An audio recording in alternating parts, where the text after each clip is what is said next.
Once upon a time, there were 3 brothers, whose family situation became more and more poor every day.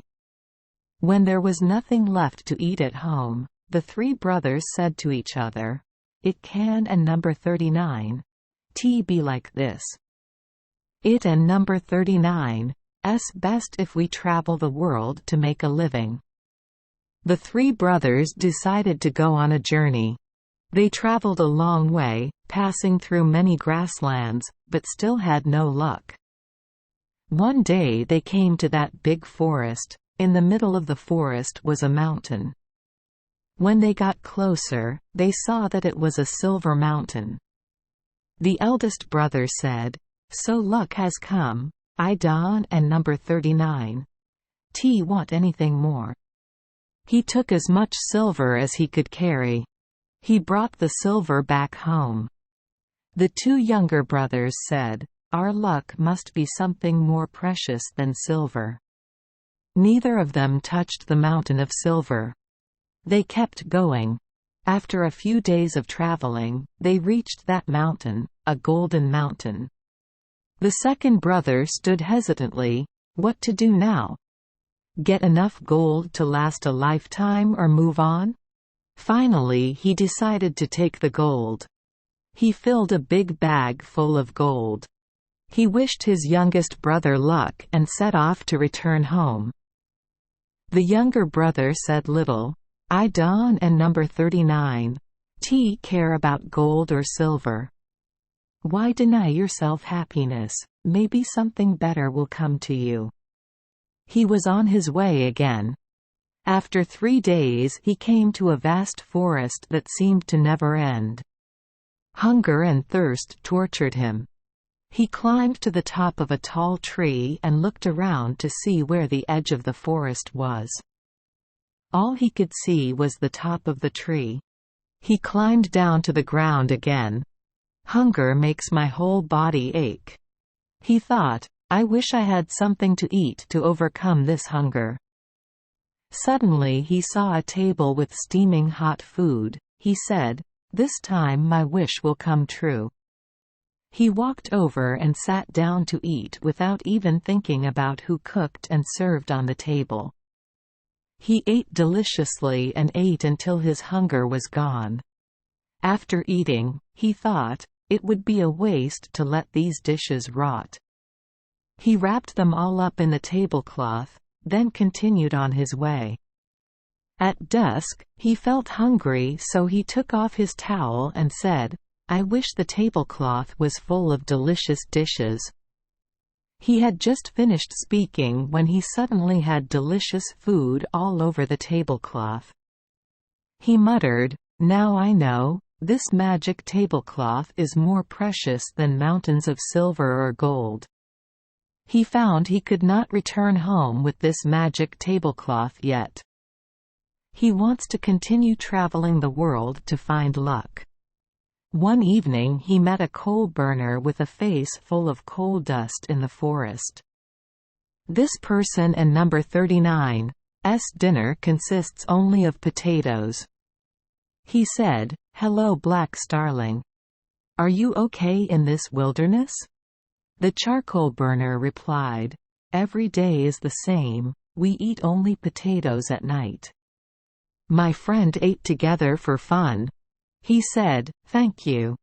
That and number 39's your dinner.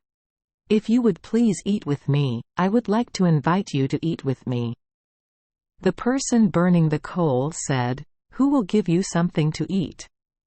There was no one around, and when I saw him, I didn't and #39 T bring anything with me. He replied, "But there is food. The food is so delicious that I have never eaten before." Then he pulled out the tablecloth from the bag he brought with him, spread it out on the ground and said, "Come on, towel, put out the food." Immediately, steaming hot stir-fried and fried dishes filled the tablecloth, and the food was still hot as if it had come from the kitchen. The coal burner stared, wide-eyed. Without waiting for a second invitation, he sat down to eat with him. He deliciously put each bite into his mouth. After eating, the coal burner smiled and said, "I like your tablecloth. It and number 39's very convenient for me, because in the forest there and number 39's no one to cook for me. I want to exchange your soldier and number 39's bag. It looks old, but it has strange powers. I Don and number 39's know what to do with that bag. I want to exchange it for the tablecloth." He replied, "So what is the strange power of the woven bag?" The coal burner said, "Let me tell you clearly. Every time he hit the bag, 6 fully armed soldiers jumped out of the bag. Whatever you do wrong, they will do it for you." He said, "In my opinion, then we can exchange it." He gave the tablecloth to the coal burner, took the woven bag and put it on his body, then said goodbye to the coal burner and set off. Having traveled a long way, he wanted to try and see the miracle of the woven bag. He patted the woven bag. Immediately there were 7 soldiers standing in a row in front of him. The squad leader said, "Our boss and lord, please give orders. Let and number 39's march quickly to the coal burner to reclaim the tablecloth." The whole row turned left, then immediately went to get the tablecloth without asking the coal burner a single question. They brought him the tablecloth in just a moment. He ordered to withdraw and continue on his way. He thought he would have more luck. In the evening he went to another coal burner, who was preparing dinner. The black worker said, "Come on, let and number 39's eat together for fun. It and number 39's just potatoes dipped in salt. Let and number 39's sit down." He replied, "No, but I want to invite you to eat with me." He spread out the towel and immediately there were delicious dishes. The 2 sat down to eat and drink happily. After the meal, the coal burner said, "On top of that shelf there is a hat whose rim is completely worn out, but it has a miracle. Whoever puts it on his head and turns it around will immediately have 12 cannons." Standing in a row, they fired at each other, causing everything to be destroyed. Nothing could withstand its destructive force. "That hat is of no use to me. Give me this scarf, I and number 39's I'll give you that hat." He replied, "That makes sense." He gave the coal burner the tablecloth and took the hat to put on his head. After walking some distance, he slapped his hand on the canvas bag for the soldiers to retrieve the tablecloth. He thought, from one thing to another. Maybe my luck hasn't and #39's run out yet. But it was as he thought. After a day of traveling, he met a third coal burner. This person also invited him to eat potatoes dipped in salt. He spread out the towel again and invited the coal burner to eat with him. Having eaten all the delicious dishes, the charcoal burner said he wanted to exchange the horn for a scarf. It was a magical horn. Every time it was blown, castles, citadels, cities, and villages collapsed into piles of rubble. He exchanged the scarf with the charcoal burner for the horn. But then he sent soldiers to retrieve the tablecloth. Now he had everything in his hand: a tablecloth, a woven bag, an old hat with a worn brim, a horn made of horns. He said, "Now I am satisfied. It and number 39's time for me to go back and see how my brothers are living." Returning to his hometown, he saw that his 2 brothers had large houses, lived in leisure, but were lavishly squandered by the amount of gold and silver they had. He came to visit. His two brothers, but his clothes were old and torn. He wore a hat with a frayed brim, a bag and a horn on his shoulder, so the two brothers did not want to recognize him as their brother. The two mocked and said, "You despise gold and silver, you want to be more than that.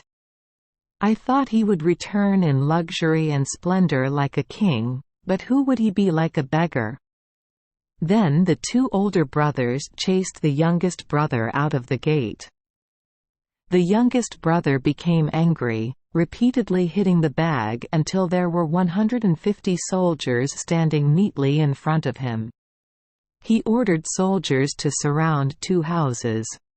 Two soldiers held chestnut whips and beat the two snobs to soften their bones and flesh, so that they would know who he was. The whole village rushed to help the other two, but they could not stand. The matter reached the king and number 39's ears. The king sent soldiers to suppress it.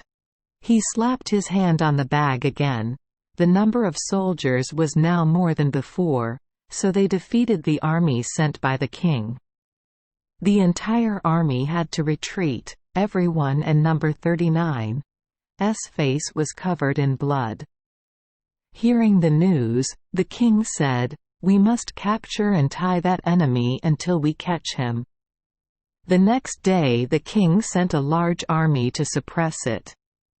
But the army could N&39 do anything.